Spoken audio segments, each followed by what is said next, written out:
What's up guys, welcome back to the Run with Jay channel. So today I just wanted to make a quick video on my recovery and my stretching techniques. It's been a while since I made one of these, and I had a couple of people ask me what I do for recovery and stretching. So this video will just go over some of the techniques that I do, and you guys can feel free to customize it and make it your own.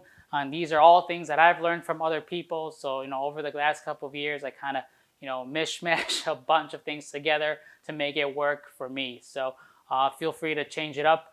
And if you guys are new to this channel, welcome. Please hit that like and subscribe button as well as the bell for notifications. And if you're a returning subscriber, thank you so much for your contribution and support. So let's get this video started.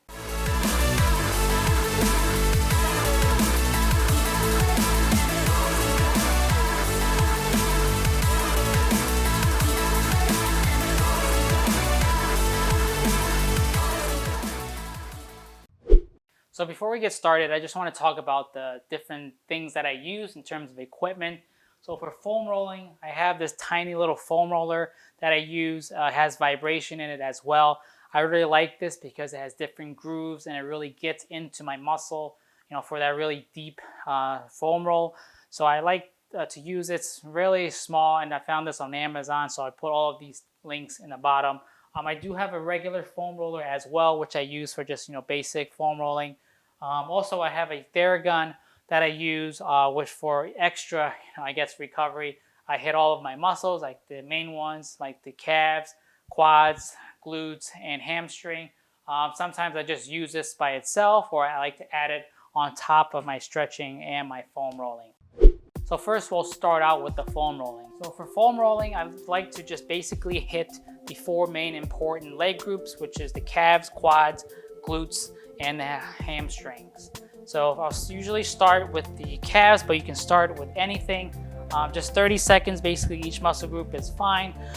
For your calves, make sure you're hitting all of your calf muscle groups, not just like the main part of your calves. So the right side, left side, and the middle side. I put my opposite leg on top of it to give it extra weight, so it feels like a deeper stretch. Make sure you turn it again the other way.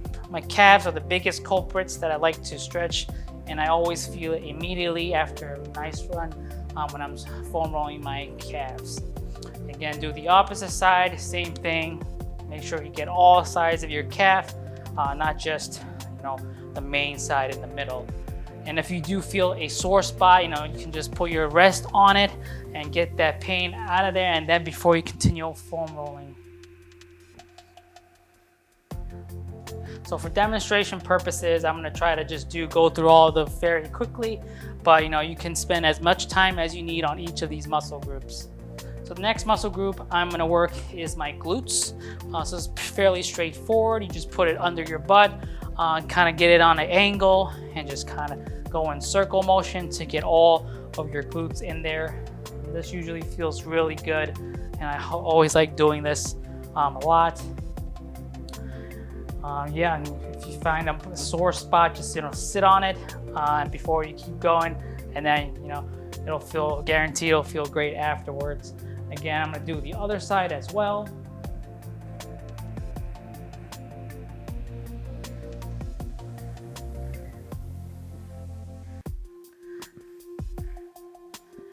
And the next muscle group I like to hit is my hamstrings. So this is usually a big culprit as well for soreness.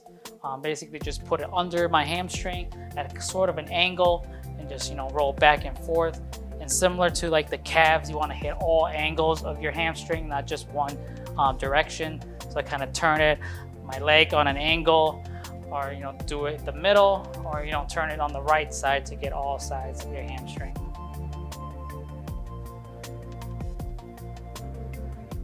And same thing for the other leg. Sometimes I spend more time on a certain muscle group if it's more sore compared to the other, or sometimes I just avoid it if I'm in too much pain or if I'm injured. So it really depends upon you, the person, how you want to customize your recovery routine. And lastly, for foam rolling, I'm just going to use this to do my quads, which is also a very important muscle group. So same thing, just put your quad on top of it. Make sure you don't hit your knee or any bones.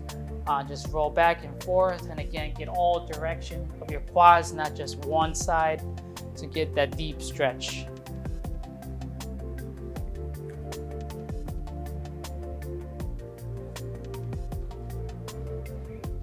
It feels really good.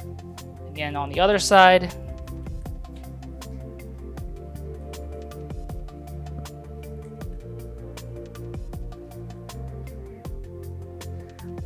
And also, besides the quads, as a bonus, sometimes I work the TFL muscle, which is a very thin piece of muscle next to your quads and also next to your IT bands.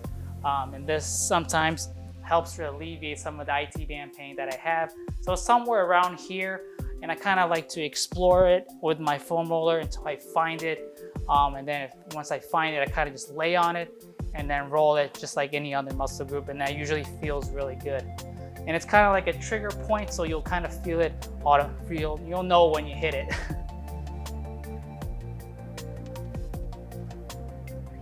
Okay, so once I'm done with that, I can either do an optional stretch on my back. And again, you can use either foam roller to do this. I just prefer using the small one because it has the grooves. So for my back, I just use the big one because it's much, I don't need the grooves for my back since it's pretty sensitive. Just kind of lay it on your back, not too far in the bottom, lower back. Just kind of, put your hips up and roll back and forth, and you'll feel it on your shoulder area blades and on your upper back, and this feels really good usually. Sometimes I just, lay on this and forget how much time has passed since it feels so good. Most people don't realize when you're running, your upper body is sometimes often stiff. So this helps alleviate some of that tension that you might be feeling after a nice long run. So that's foam rolling. So the next, we're gonna go over some stretching techniques that I like to do. So for stretching, it's pretty basic. Some of these, stretches you might have seen from other areas or people. So, these are not like groundbreaking or something that I've created on my own. These are all things I've learned from other runners and people. So the first thing I really like to do is the pigeon stretch, where I put one leg under and then the other leg all the way back. And you'll really feel it down in your glutes area and your butt, and try to just sit on it. You can do it various techniques. You can either just put your hands down to hold it, or you can kind of lay down and just relax as well. Want to hold this for at least 30 seconds or however you feel comfortable. I really like this stretch because it just really, gets in there, and you can feel the soreness immediately around your hip, groin, upper leg. Feels great. And of course, you want to switch to the other side. Same thing, leg down, the other leg on cross, and just kind of just sit on it. Make sure your back is straight as well. Feels incredible.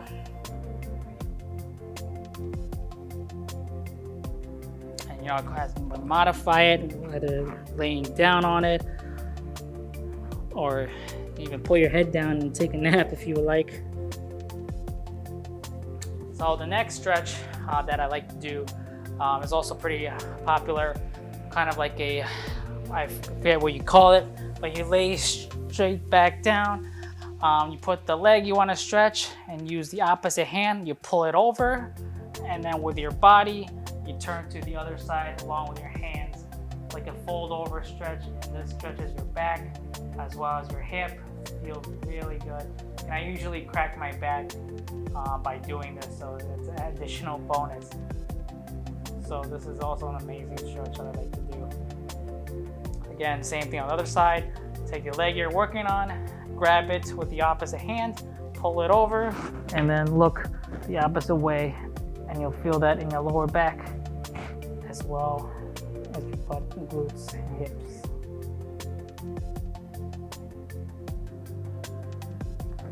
Next stretch that I like to do is kind of like an IT band stretch. Basically, I put the one leg cross, kind of like the pigeon, and the opposite leg cross over the other leg. Then I use my left hand, pull in on that leg while I turn around on the opposite hand and kind of just pull in that leg, and you'll feel the stretch down your IT band on the leg that you're pulling in. So this also feels really good, and one of these stretches my chiropractor told me to do when I had IT band issues. So you can definitely feel it down in your hips, your glute area. Again, on the opposite side, same thing. You put the leg in, and you put the other leg over, take the hand, push it in, and as hard as you can, I mean, not too hard, and then just turn, twist over on the opposite end, and you'll feel that on the IT band.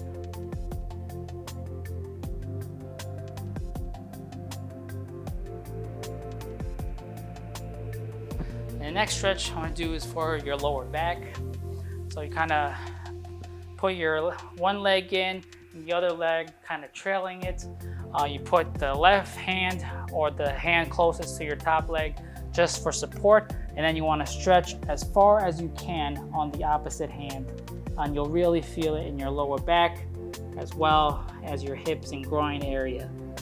And try to get low as possible with your back, make it straight, and just keep reaching, until you reach as much as you can, and you'll feel it helps your lower back. And same thing for the other leg, trailing leg in the back, right hand for support, and left hand stretching and pulling as far as you can go.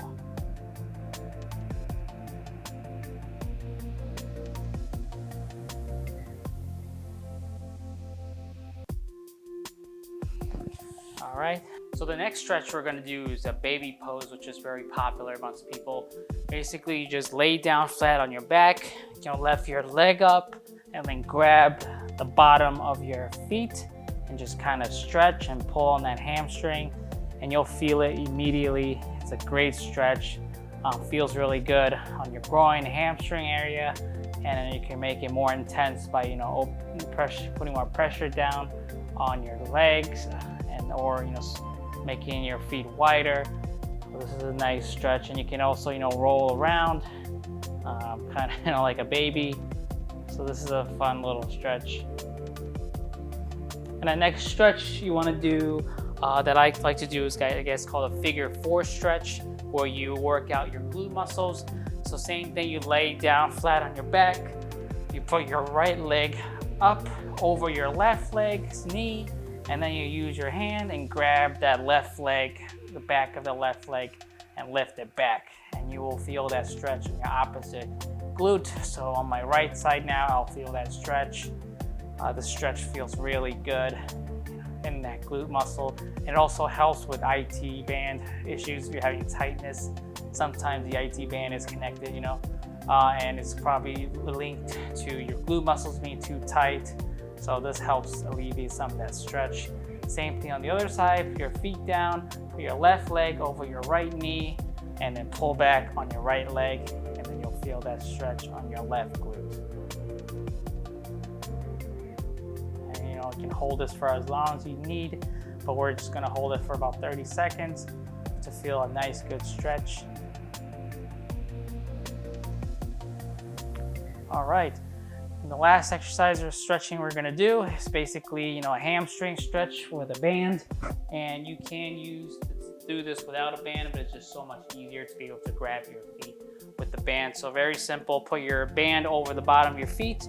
Your other leg is flat on the ground, and you basically just lift your leg up as far as possible until you feel that deep stretch.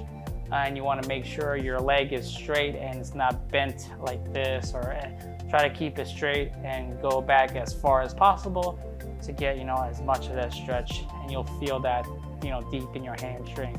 And this is a very common, popular stretch that pretty much everybody, who runs knows about. So a very nice stretch to do, very simple. It's just a lot easier with a band.